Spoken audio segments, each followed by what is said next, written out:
റിയാദിൽ നിന്നും 300 കിലോമീറ്റർ അകലെയുള്ള കസീം പ്രവിശ്യയിലാണ് കനത്ത മഴ. ഇന്നലെ രാത്രിയോടെ ശക്തമായ മഴയിൽ കസീമിലെ ഉനൈസയിൽ പല ഭാഗത്തും വെള്ളമുയർന്നു. താഴ്ന്ന പ്രദേശങ്ങളിൽ സിവിൽ ഡിഫൻസ് ബോട്ടുകൾ ഉപയോഗിച്ചാണ് ആളുകളെ രക്ഷപ്പെടുത്തിയത്.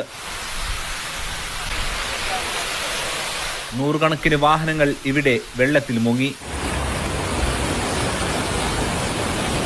കസീമിൽ റെഡ് അലേർട്ട് തുടരുകയാണ്.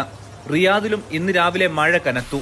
ഇവിടെയും കിഴക്കൻ പ്രവിശ്യയിലും സ്കൂളുകൾക്ക് അവധി പ്രഖ്യാപിച്ചിട്ടുണ്ട്. മദീനയിലെ മഹദ്, അൽജോഫിലെ സക്കാക്ക, തബർജൽ, ദോമ, വടക്കൻ അതിർത്തി പ്രദേശത്തെ റഫ, അറാർ എന്നീ ഭാഗങ്ങളിലും റെഡ് അലേർട്ട് ഉണ്ട്.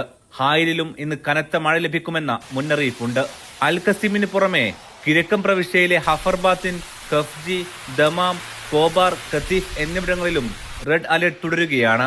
റിയാദിലെ ഷക്ര, സുൽഫി, മജ്മ പ്രദേശങ്ങളിൽ റെഡ് അലേർട്ടും റിയാദ് നഗരത്തിൽ യെല്ലോ അലേർട്ടും തുടരുകയാണ്. രാജ്യത്തുടനീളം മഴ ശക്തമാകുമെന്ന് കാലാവസ്ഥാ നിരീക്ഷണ കേന്ദ്രം മുന്നറിയിപ്പ് നൽകിയിട്ടുണ്ട്.